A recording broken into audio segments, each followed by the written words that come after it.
নমস্কার, village agro চ্যানেলে আপনাদের স্বাগত। আজকে আমরা বরবটি চাষ নিয়ে আলোচনা করব। আপনারা কিভাবে খুব কম খরচে এবং সহজ একটা মাচার মাধ্যমে কিভাবে আপনারা এই বরবটি চাষটা আপনারা করতে পারবেন।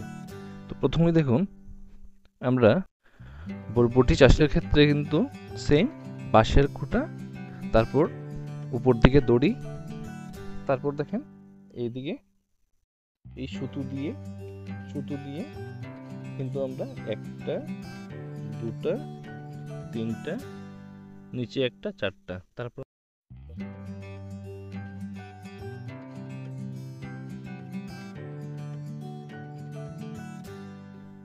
ঝিঙ্গা খেতে এবং করলা খেতে যেভাবে আমরা মাচা তৈরি করেছি, ঠিক সেমভাবে মাচা তৈরি করে আমরা কিন্তু বরবটি চাষটাও আমরা করতে পারবো।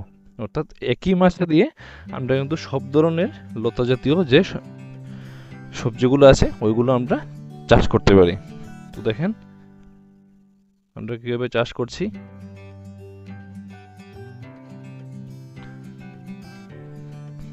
বরবটি ধরা এখনো ঠিকঠাকভাবে শুরু হয়নি, জাস্ট ছোট ছোট ফুলগুলো আসছে। দেখুন আপনাদের দেখাচ্ছি, জাস্ট শুরু হয়েছে ধরা, একটা দুটো করে আসছে। দেখুন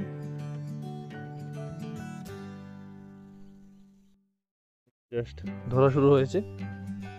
আপনাদের ভাষায় এটাকে কি বলে জানি না, আমরা অনেক সময় রামাসও বলি বা বরবটিও বলে থাকি।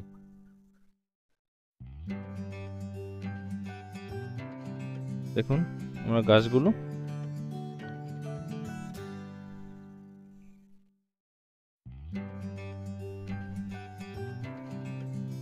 দেখেন, পুরো গাছের মধ্যে ছোট ছোট ছোট ছোট এই ধরনের রামাসগুলো জাস্ট আসতে শুরু করেছে। এই দেখুন শুধু আসাটা শুরু হয়েছে। তো আপনারা এইভাবে মাচার সাহায্যে কম খরচে আপনারা কিন্তু এই বরবটি চাষটা আপনারা করতে পারবেন। তারপর দেখুন আমরা এখানে রো বাই রো, দেখুন গাছগুলো রো বাই রো যে ডিস্টেন্স রেখেছি সেটা 5 ফুট।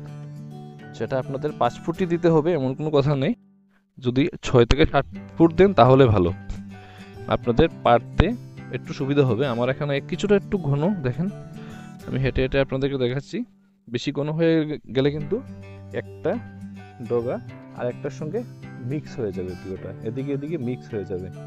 তার দরুন আপনাদের গেপিংটা কিন্তু ভালোই রাখতে হবে। দেখুন আমি দেখাচ্ছি আপনাদেরকে হেঁটে হেঁটে।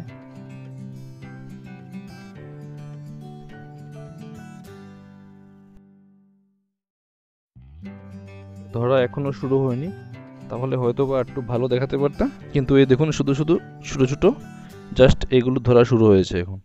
এই দেখুন জাস্ট ধরা শুরু হয়েছে।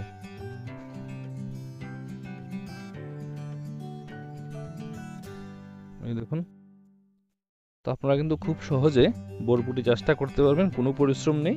আপনারা এইভাবে করে সেটার মধ্যে বীজ রোপণ করে সেটার মধ্যে আপনারা বীজ রোপণ করলেই হয়ে যায়, এবং আপনারা টাইমে টাইমে জল এবং পুকুর জন্য মেডিসিন দিবেন, তাহলে দেখবেন আপনার বরবটি গাছগুলো হয়ে যাবে।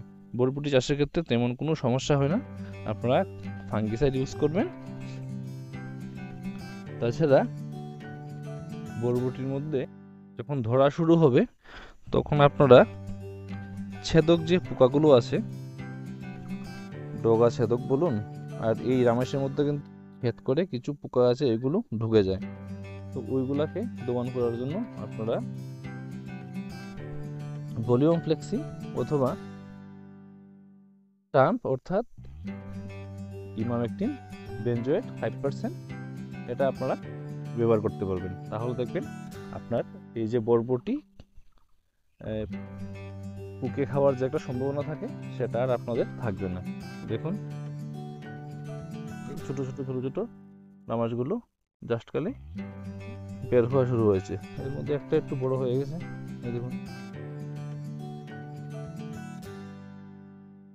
এই দেখুন আপনাদেরকে পোকাটা দেখাচ্ছি। এই দেখুন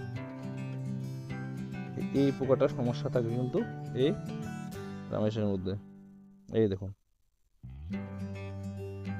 এটার নামাইশের মধ্যে ছিদ্র করে ফেলে এই পোকাটা। এখন কিন্তু পোকাটা মনে হয় জীবিত নেই।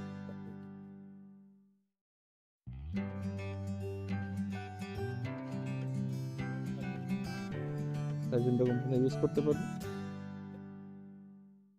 ইমামেকটিন, বেনজয়েড গ্রুপের যে কোনো মেডিসিন আপনারা ব্যবহার করুন, দেখবেন আপনার জমির এই সমস্যাটা কিন্তু দূর হয়ে যাবে। আশা রাখছি এই ভিডিওটা আপনাদের ভালো লাগবে। কীভাবে আপনারা চাষ করতে পারবেন সেটা নিয়ে আমি দেখালাম। সেই মাচার সাহায্যে কিন্তু আপনারা এইগুলো চাষ করতে পারবেন। দেখতেই পাচ্ছেন এটার ফলন যখন বাড়বে তখন আমি আপনাদের আবার দেখাবো এটার ফলনটা কেমন হচ্ছে। ঠিক আছে, আজ এতটুকুই। ধন্যবাদ। জয় হিন্দ।